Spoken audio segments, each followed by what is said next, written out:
The Largest Dinosaurs by Seymour Simon, illustrated by Pamela Carroll. Introduction. Some dinosaurs were giants. These giant dinosaurs weighed more than a heavy cement truck. They were longer than your school lunchroom. They were taller than an apple tree. The largest of all the dinosaurs belonged to a family named sauropods, which means lizard feet. They were given that name because their feet looked the way lizards' feet do today. There were other large dinosaurs, but none were as large as some of the sauropods. A sauropod's body was very large. Each of its 4 legs was as thick as a tree trunk. Its leg bones were very strong and heavy, but its backbones were hollow and very light in weight. Sauropods had small heads and long necks and tails.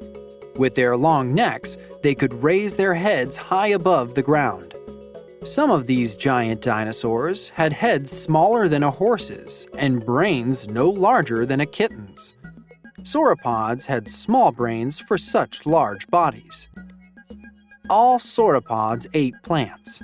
They did not eat other animals. Sauropods lived for millions of years in North America, Africa, and China.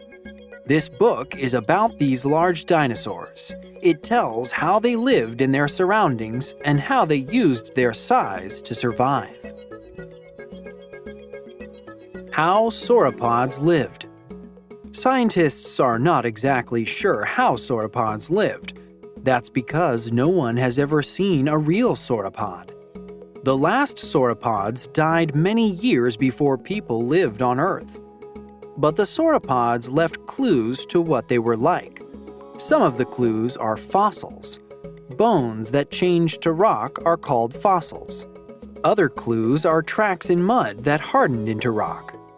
Scientists have also found hardened sauropod eggs and nests.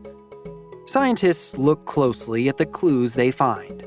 They think about the clues and form ideas about the way these dinosaurs looked and lived. Sometimes they change their ideas.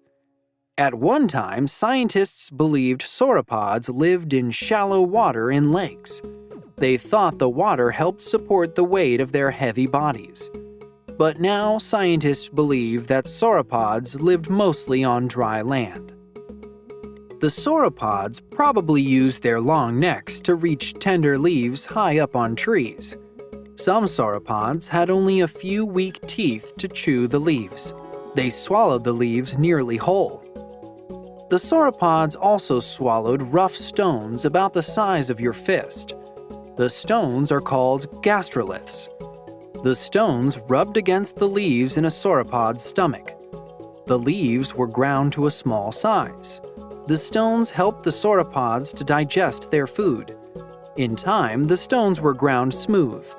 Scientists have found thousands of these stones mixed with dinosaur fossils. The giant sauropods were big eaters. They ate all the leaves off nearby trees. Then they looked for more food. Their tracks show that the sauropods moved in herds. The herds moved across the land covered by tall trees. The tracks also show that the young sauropods traveled in the middle of the herds, where they were protected from danger. Sauropods were dinosaurs, and all dinosaurs hatch from eggs. But some scientists think that sauropods may have been born alive, from eggs that were kept within the mother's body. The young sauropods may have moved with the herds from birth. The 6 sauropods in this book are just a few of the many kinds whose fossil bones have been found. These 6 were chosen because they are among the biggest and best known. Many of the other sauropods were much the same as the ones in this book, but some may have lived differently. Apatosaurus. Apatosaurus is a familiar-looking dinosaur with an unfamiliar name. Its name means deceptive lizard. You probably know this dinosaur by another name. It is also called Brontosaurus, which means thunder lizard. It was called that because of the way it was supposed to make the ground shake as it walked. Apatosaurus was about 70 feet long and weighed 35 tons. That's longer than a big bus and as heavy as 20 cars. Skeletons of Apatosaurus are in several museums in the United States, but until a few years ago, the museums had the wrong skull on display. It belonged to a different kind of dinosaur. Many books and pictures still show the wrong shape. It was not until 1979 that a true Apatosaurus skull was found. The shape of the true skull was much different from the other one on the museum's skeletons. Apatosaurus really had a flat head, about as large as a horse's, with a long snout. The head was small for its body. It had small, pencil-like teeth at the front of its jaws. It ate leaves and tender shoots from the tops of tall evergreen trees. Apatosaurus had a 20-foot-long neck and an even longer tail. Each of its legs looked like an elephant's, round and sturdy. Apatosaurus had large eyes and could probably see, hear, and smell very well. These sharp senses helped it to find food and avoid dangerous animals. Large meat-eating dinosaurs hunted Apatosaurus. For defense, Apatosaurus relied on its size, its thick skin, and its tail, with which it lashed out at attackers. Apatosaurus probably also traveled in herds for protection. Apatosaurus probably spent most of the time on land, but sometimes waded in rivers and lakes. Apatosaurus lived in the western part of the United States. Brachiosaurus. Brachiosaurus was one of the largest animals that ever lived. It had a long neck, high shoulders, and very long front legs, or arms. Its name means arm lizard. Brachiosaurus was more than 75 feet long. That's probably farther than you can throw a ball. It had a thick tail, shoulders as high as a telephone pole, and a fairly small head atop a very long neck. By lifting its long neck, it could raise its head as high as a 4-story building.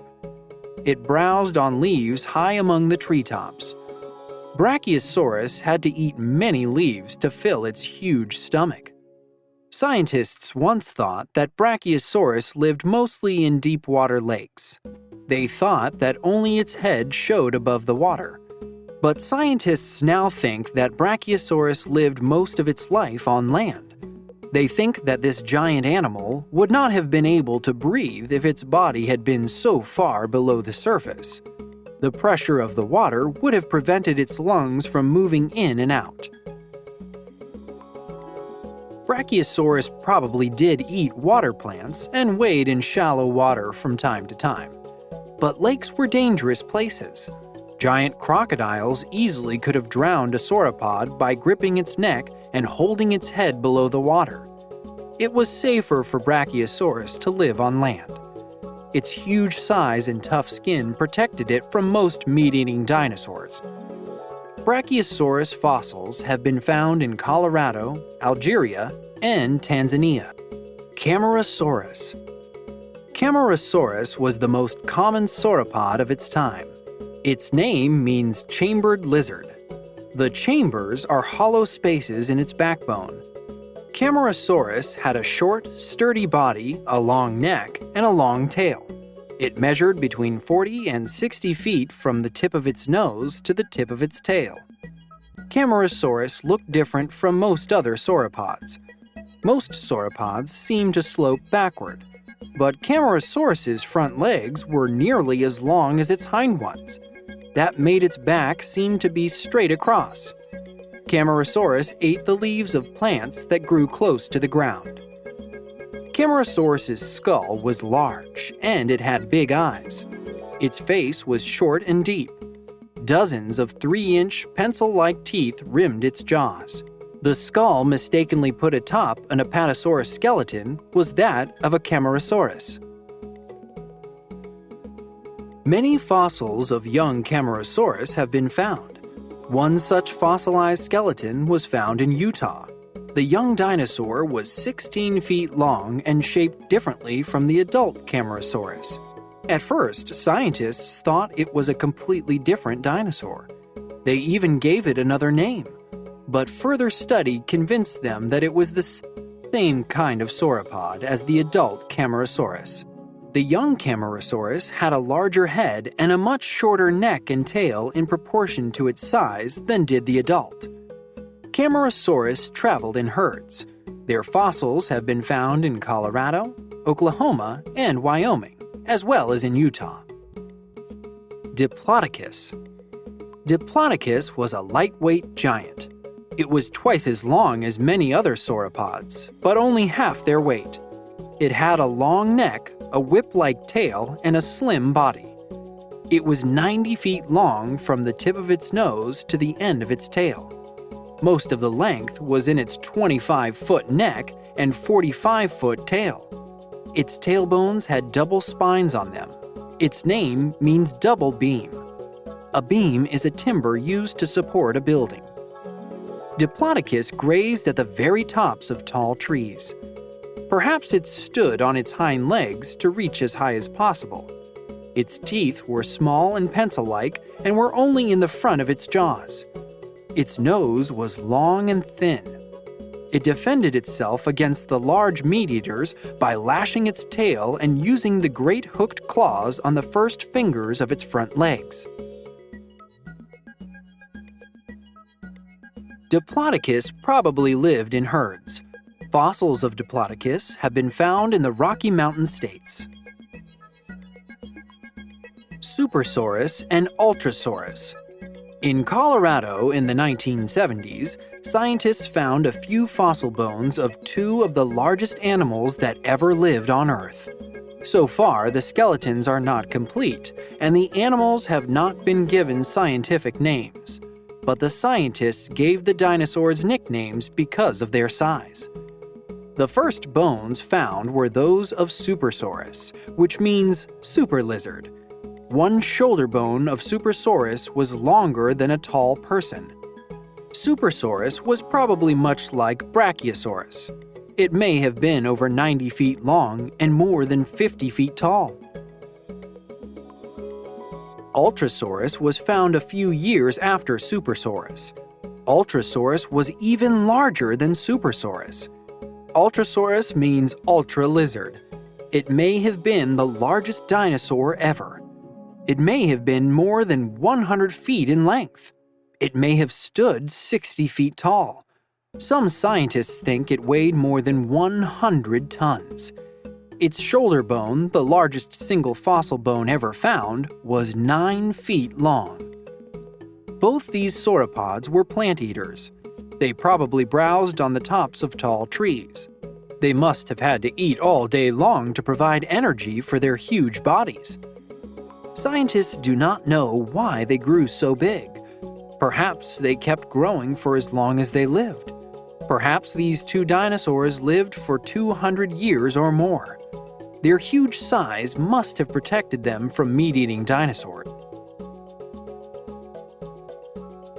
The mystery of the dinosaurs.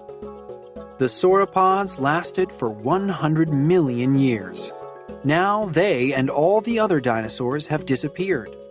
What caused the dinosaurs to disappear? Here are some possible answers. Perhaps Earth became too hot or too cold.